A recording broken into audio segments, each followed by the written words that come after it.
nongeye kubaha ikaze mwese aho muherereye, nizere ko meze neza kandi mukomeje kugira ibihe byiza. Twinjiye makuru yo kuri uyu wa kabiri tariki 28 ukwakira muri uyu mwaka turimo 2025. muri aya makuru ndababwira yuko kugeza ubu indege zo ku ruhande rwa leta ya Kongo zirimo gusuka ibisasu muri Walikale. Ni imirwano ikomeye cyane, turaza kubyinjiramo hanyuma kandi naza kubabwira ko mu mujyi wa Uvira ibintu bimeze nabi cyane, haramutse naho hasukwa amasasu y'uburyo butandukanye. Uraza akumenya uko ibintu byifashe, dore ko kuva mu rukerera abaturage bari barimo gutabaza rwose bavuga bati ibintu bimeze nabi. Uraza akubisobanukirwa birumvikana muri aya makuru. Ndaza kandi kukubwira yuko kugeza ubu ngubu tuvugana ibintu byamaze guhinduka muri Masisi. Abarwanyi ba Alliance Fleuve Congo barimo guhondagurana n'abawazarendo mu gace kitwa Ikunyumba. Turaza kugerayo naho turebe ko bimeze. Hanyuma muri Rubero turaza kugaruka ku gitero cy'abarwanyi ba ADF bongeye kugaba ku barwanyi ba Repubulika Iharanira Demokarasi ya Kongo bari kumwe n'igisirikare cy'u Burundi. Turaza kurebera hamwe uko kugeza ubu ibintu bimeze, dore ko ngo ahitwa Imangure Jipa ibintu bimeze nabi cyane. Muri aya makuru kandi ndaza kukubwira yuko abanyekongo bagera kuri 800 bose birukanwe igitaraganya muri Angola. Ibi nabyo ndaza kubigusobanurira kantu ku kandi. Hanyuma abajenerali babiri bakoreraga ku mupaka uhuza Repubulika Iharanira Demokarasi ya Kongo n'u Burundi batawe muri yombi. Abangaba bazize iki? Ibi nabyo uraza kubisobanukirwa neza muri aya makuru. Akubwiye ngo namaze gushyikira microphone rwose ujye wemera ko andi hano wasanga amakuru yizewe uretse hano ku Ibendera TV.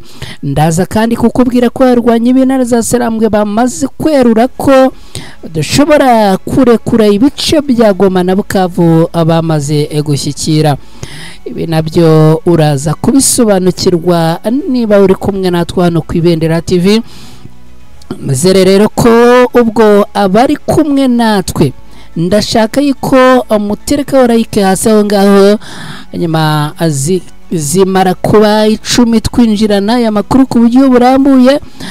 Updates zirahari ku bwinshi, ndagira ngo rwose ngusezeranye yuko ugiye gukurikira amakuru yizewe cyane. Hanyuma rero ni munyemerere abantu abaherereye hirya no hino nongere mbahe ikaze. Abantu baherereye mu Rwanda mu turere dutandukanye mbahe ikaze. Abaherereye muri Repubulika Iharanira Demokarasi ya Kongo mbahe ikaze. Abaherereye mu bice bitandukanye mwese mbahe ikaze muri aya makuru. Namakuru nifuza ko ibintu tubigenza gutya, hanyuma mukanya nkagaruka atwinjira akuburyo burambuye.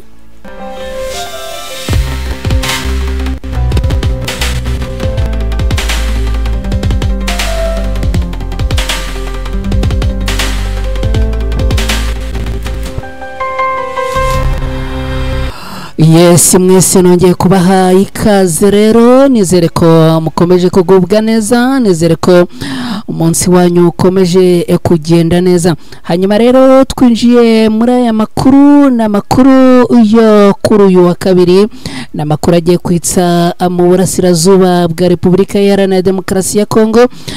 Reka mbabwire yuko muri Walikale indege zo ku ruhande rwa leta ya Kongo zirimo gusuka ibisasu. Imirwano irakaze ahitwa Ikibati hagati y'abarwanyi b'intare za Sarambwe, igisirikare cya leta ya Kongo FARDC bafatanyije na Wazarendo. Indwanyi za Alliance Fleuve Congo zagabweho igitero n'ingabo za Repubulika Iharanira Demokarasi ya Kongo FARDC muri teritwari ya Walikale aho drone zimeze nabi kugeza ubu ngubu tubabwira amakuru aravuga ko drone z'indwanyi drone z'ubutasi zose zirimo gusuka ikiswe isasu izindi nazo ngo zirimo kuzenguruka ikirere bashaka bari kurasa ku rwego rwo hejuru. Ibirindiro by'abarwanyi b'intare za Sarambwe biherereye ahitwa Muhanga na Burubi hafi ya Kashebere muri grupoma ya Ruberike hagabwe igitero gikomeye cyane. Akaba amakuru avuga yuko iki gitero cyagabwe hakoreshejwe drone za FARDC. Amakuru rero aturukanga ikashebere aravuga ko drone zagabye igitero mu masaha y'isa 8 muri iki gice rero y'imirwano ikaba imeze nabi kugeza ubu ngubu. Umubare w'abapfuye ukaba utaramenyekana ariko bikaba bivuga ko ngo imihangayiko n'ubwoba bikomeje kuba byinshi mu baturage batuye ahangaha Kashebere. Hari hashize icyumweru ibindi birindiro bya Alliance Fleuve Congo 23 nabyo byibasiwe n'indege y'ibusika hafi ya Kashebere mu gitero cyahitanye abantu kikangiza n'ibintu bitari bikeya. Kubera iyi mirwano rero ibikorwa by'ubucuruzi amashuri n'imibereho isanzwe bya muntu byahagaze ndetse no muri Kashebere byahagaze kubera ubukana bw'ibi bitero. Ku ruhande rwa Alliance Fleuve Congo ibyo bitero ababifashe nk'igikorwa cyo gusenya ibiganiro by'amahoro biri kubera Doha muri Qatar. Umuvugizi wabo Benjamin Bonima yanditse ku rubuga rwe rwa X agira ati nugusabota ibiganiro bya Doha andi Doha muri Qatar kandi ingabo zacu ziri ku rugamba azatumenyesheje ko hari ibitero bikomeye bagabweho n'ingabo za leta ya Kongo no ku baturage no ku birindiro byacu ibibwe na Kibati no ku mirongo yose y'urugamba. Amasasu yatangiye ngo kugabwa kuri aba bagabo kuva isa 9 z'ijoro kugeza n'uyu munsi. Iyi mirwano ije nyuma y'iminsi mike. Umuvugizi wa Alliance Fleuve Congo 23 ashinje leta ya Kinshasa kubagabaho ibitero byikurikiranya mu gihe umuvugizi w'ingabo za leta General Major Sylvain Kenge yari yatangaje ko ingabo z'igihugu zitazahora zirebera ibitero n'iterabwoba byabo yise inyeshyamba no kuvuga Alliance Fleuve Congo 23.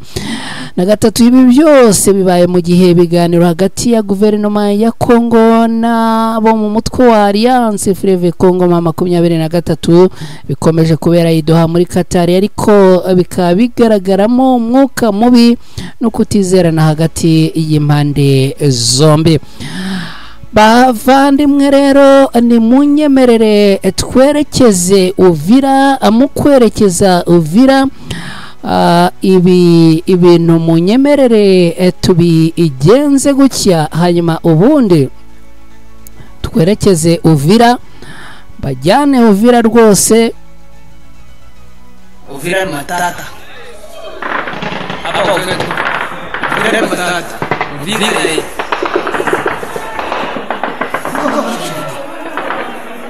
tena Uvira hiyo Uvira Uvira hiyo. Acha kufuatilia register video. Unaona?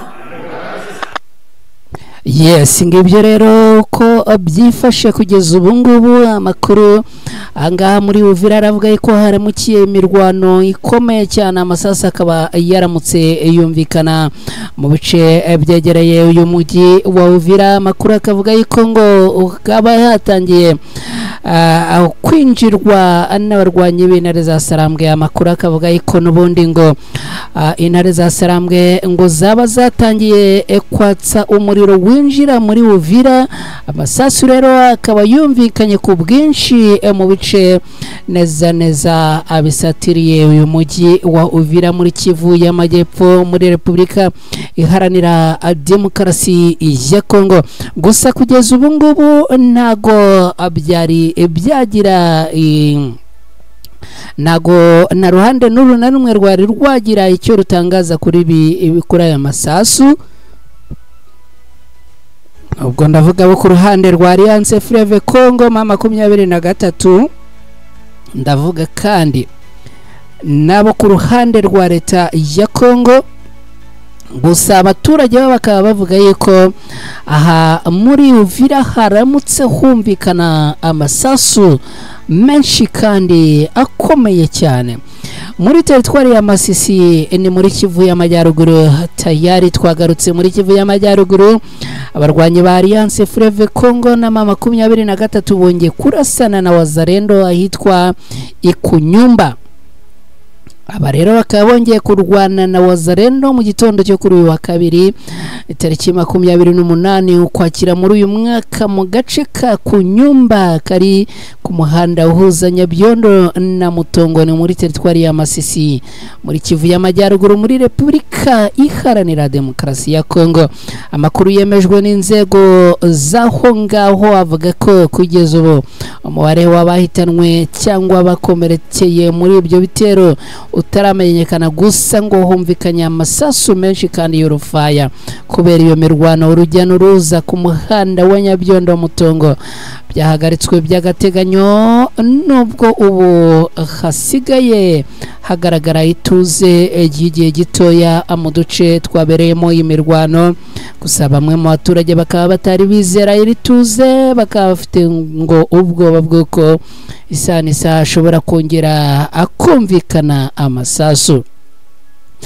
Reka kandi tunyarukire muri teritwari ya Rubero tubabwire ko naho igitero cy'abarwanyi ba ADF cyongeye kugabwa ku ngabo za FARDC na UPDF igisirikare cya Uganda.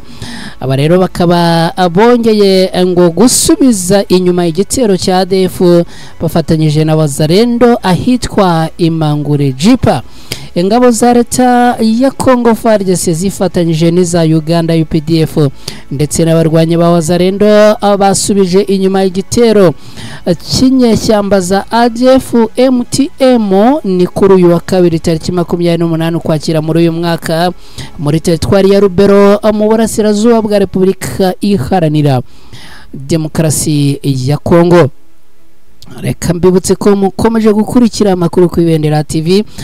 Abaherereye muri Leta Zunze Ubumwe za Amerika tubahe ikaze, abaherereye muri Norvège, muri Australia, muri Canada, mu Bufaransa, mu Buholandi no mu Budage twizere ko meze neza. Abari muri Repubulika Iharanira Demokarasi ya Congo, abari mu Burundi, abari Kenya, abari Tanzania, abari Uganda, abari Zambia, Somalia, Sudan na Malawi, namwe ikaze. Abantu berereye mu karere ka Karongi mutubwira ko mudukurikira kenshi, abari Nyagatare namwe muradukurikira, abari Musanze, Rurindo na Gakenke namwe tubahaye ikaze. Amakuru rero aturuka ahabereye imirwano muri teritwari ya Rubero aravuga ko amasasu menshi yumvikanye mu gace ka Braza ni majyepfo y'akarere ka Bapere muri Kivu y'Amajyaruguru muri Repubulika Iharanira Demokarasi ya Congo. Nubwo kugeza ubu ibikomere n'imibare y'abaguye muri imirwano itari yamenyekana, abatuye hafi aho bavuze ko hari igitero cyagabwe ku birindiro bya Wazalendo bayideko abiri ahitwa Mangure Jipa hafi y'umupaka werekeza hafi y'umuhanda werekeza Itembe. Mu itangazo rero yashyizwe ahagaragara n'ishami rya Synergie VDP rikorera i Rubero, bakaba bavuze ko ibirindiro bya Wazalendo ba ideko biri Mangure Jipa ku muhanda werekeza mudugudu wa Tembe hatewe n'inyeshyamba za ADF mu gitondo cyo kuri uyu munsi agana ku isaha 10 za mu gitondo. Inkuru yemejwe kandi inama y'akarere ishinzwe kurengera abaturage kuvuga Conseil Kare de Protection de Baswaga ivuga kandi ko imirwano yateje ubwoba n'impagarara abaturage ndetse benshi ngo bahunze kugeza amagingo aya ngaya. andi makuru aturuka mu bindi binyamakuru byigenga muri rezo sosiyo muri Repubulika Iharanira Demokarasi ya Kongo aravuga ko hari abaturage baburiwe irengero ndetse n'imiti ivu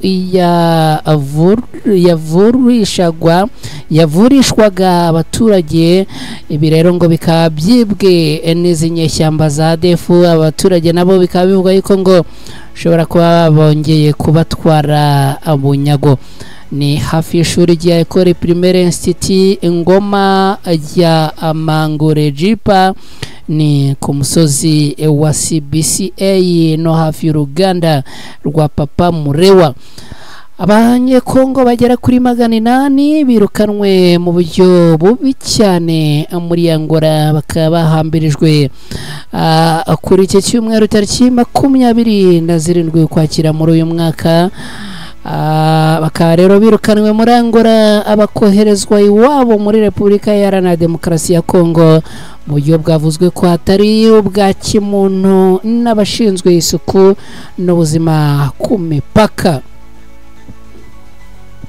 Nkuko byatangajwe na Dr. Emile Mbiko, ubuhuzabikorwa bw'isuku n'ubuzima ku mipaka, ngo abo bantu birukanwe nta neguza cyangwa ubufasha. Bakaba rero ngo barunzwe mu gikamyo bagapakirwa birenze, nta mazi yo kunywa, nta biribwa cyangwa se uburyo ubwo ari bwo bwose bwo kubafasha. Hanyuma rero ngo bagahambirizwa riva.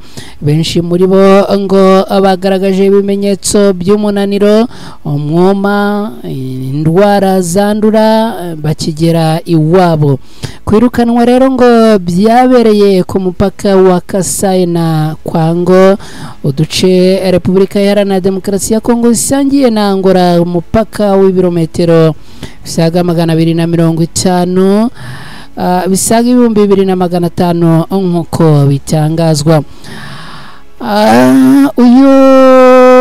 Ibirari bikorwa bikaba byamaganiwe kure, aho kugeza ubu bugenzuzi bw'ubuzima bwagaragaje abantu bagera kuri 15 bakekwaho kuba bafite fièvre jaune. Ubwo fièvre jaune niki muraza kutubwira, ni ibicurane niki. Abandi bagera kuri 20 ngo banduye igituntu mu bintu bidasobanutse, mu gihe cy'igihugu cya Repubulika Iharanira Demokarasi ya Kongo gisanzwe gihanganye n'icyorezo cya kolera kimaze gufata abagera ku 58,000 mu mezi 9 gusa ashize. Abamajoro bagera kuri 2 bakoreraga ku mupaka uhuza Repubulika Iharanira Demokarasi ya Kongo no Burundi batawe muri yombi. Umuyobozi wa sitasiyo ya polisi ya Gatumba ku mupaka w'u Burundi na DRC, Major Sylvestre Nshimirimana, n'umwungirije Priscille Ndayisenga. Uyu wari umwungirije witwa Priscille Ndayisenga, aba rero ngo kugeza ubu bafungiye muri gereza nkuru ya Bujumbura, murwa mukuru w'ubukungu w'igihugu cy'u Burundi. Iyi gereza rero ngo bamaze gufungirwamo ikaba yitwa gereza ya Mpimba. Bakaba bafunzwe rero kuva ku wa gatatu tariki 22 Ukwakira muri uyu mwaka. Abandi bapolisi bagera kuri 3 nabo bafunzwe muri dosiye imwe n'abangaba, nk'uko amakuru aturuka mu begereye dosiye abutangaza. Ngo iki kibazo ngo cyatangiye igihe umuyobozi woherejwe mu bugenzuzi bukuru bwa polisi y'igihugu cy'u Burundi yageragezaga guha ruswa aba bapolisi bakuru bombi. Umuntu wahaye amakuru SOS Media Burundi dukesha iyi nkuru agira ati yacuruzaga ibinyobwa hagati y'u Burundi na DRC. Umunsi umwe rero hafashwe ngo amakaziye 27 y'inzoga za boke mbere yo kujyanwa muri Uvira muri DRC yahaye rero abo bapolisi bombi miliyoni imwe n'igice barabyanga. Nyuma yo kwanga kwakira ruswa ye rero uyu umuyobozi ngo yahaye umufuka w'amafaranga itsinda ry'abapolisi kugira ngo bashobore gushinja baba Majoro Nshimirimana na Ndayisenga, ariko ngo abo barabyanze. Ibyabaye rero ngo byaje gufata indi ntera ku itariki ya 18 ukwakira, ubwo ngo abo bapolisi bombi bafatwaga n'abakozi b'ikigo cy'igihugu gishinzwe iperereza bari bafite igikapu kirimo amafaranga agera kuri miliyoni 2 y'amafaranga y'amarundi. Bivugwa ko ngo yaragenewe abo bapolisi. Watanze amakuru akomeza agira ati bafashwe ku wa gatandatu tariki 18 ukwakira muri uyu mwaka, ariko umuyobozi wa sitasiyo ntiyabimenyeshejwe. Bukeye bwaho rero ngo abapolisi babiri bakuru sous-officier n'ushinzwe ubuyobozi bwa komisariya bajyanywe kubazwa n'abapolisi ubushinjacyaha i Bujumbura. Nyuma ushinzwe ubuyobozi ngo yararekuwe, mu gihe abandi batatu Majoro Nshimirimana na Meja Ndayisenga ndetse n'umusous-officier basigaye bahatwe ibibazo n'abakozi b'urukiko rurwanya ruswa abakurikiranweho ingo ibyaha bya ruswa. Bamwe mu begereye uru rukiko rero bakaba bavuga ko ngo aba bapolisi bombi bakuru bari baramaze kunywa baramaze kumvwa kuva ku ya 17 ukwakira. Umwe mu bapolisi ufite amazina ye atatangajwe akaba ngo yagize ati ibyo bigaragaza ko ari ikirego cyahembwe kuva mu ntangiriro kugira ngo aba bapolisi bagerekweho uru rusyo, kubera ko ngo abari banze gukora amisiyo cyangwa se bari banze ruswa yuriya wafatanwe izo boke azijyanye muri Repubulika Iharanira Demokarasi ya Kongo. Kugeza ubu rero polisi y'u Burundi ngo ntacyo iratangaza kuri dosiye, nubwo ngo yakomeje kugirwa ibanga ku buryo bwose. Abarwanyi b'umutwe wa M23 bamaze kwerura ko badashobora kuva muri Goma na Bukavu. Umutwe wa Alliance Fleuve Congo M23 wongeye kwerurira leta ya Repubulika Iharanira Demokarasi ya Kongo ko udateze kuva mu mujyi ya Goma na Bukavu maze amezi menshi ugenzura. Alliance Fleuve Congo M23 ibi yabitangarije Doha muri Qatar, aho imaze igihe igirana ibiganiro na leta ya Kongo. Amakuru avuga ko mu cyumweru gishize impande zombi zoherejwe umushinga mushya w'amasezerano yerekeye ku gusubizaho ubutegetsi bwa leta ya Repubulika Iharanira Demokarasi ya Kongo. Ikaba imaze igihe isaba ko kugira ngo isinyane amasezerano y'amahoro ari na Alliance Fleuve Congo M23 ari uko uyu mutwe wava mu bice byose ugenzura. Ubusabe arwanyi bawo abakunze gutera utwatsi bavuga ko badashobora kuva iwabo ngo abagire ahandi bajya. Amakuru avuga ko mu cyumweru gishize Alliance Fleuve Congo M23 yongeye gushimangira ko idashobora kuva mu mujyi wa Goma na Bukavu no mu tundi duce igenzura. Uyu mutwe ahubwo ngo wasabye Kinshasa kwemera kandi igafatanya n'ubutegetsi bwayo bwigenga, ibisobanuye ko uriya mutwe ufite gahunda yo gukomeza gusigasira umutekano aha muri ibice bamaze gufata. Barwanyi b'intare za Sarambwe bafashe Goma mu mpera za Mutarama muri uyu mwaka turimo 2025. Nyuma y'iminsi mike bahita banafata Bukavu. Nyuma yo gufata iyi migi rero Alliance Fleuve Congo M23 yahise ishyiraho inzego zirimo abaguverineri b'intara za Kivu y'Amajyepfo n'iy'Amajyaruguru, bameya b'imijyi, abapolisi n'izindi nzego zikomeje ushinga imizi kugeza amagingo yanga tuvugana. Nshuti bakunzi ba Ibendera TV, ni munyemerere tugane ku musozo w'izi update twari tugarutsemo muri aya masamba. Shimire cyane kandi bifurize komeza kugira ibihe byiza. Ni utari wakora subscriber, uyu ni umwanya mwiza wo kugira ngo uterekeho subscriber yawe. Iyo ukora subscriber kandi wibuke gukora kuri akana kameze nk'inzogera, ubutaha amakuru uzajya uyabona datakaje umwanya wo kujya kuyashakisha. Ndabashimiye cyane rero, ese mukomeze kugira amahoro n'amahirwe.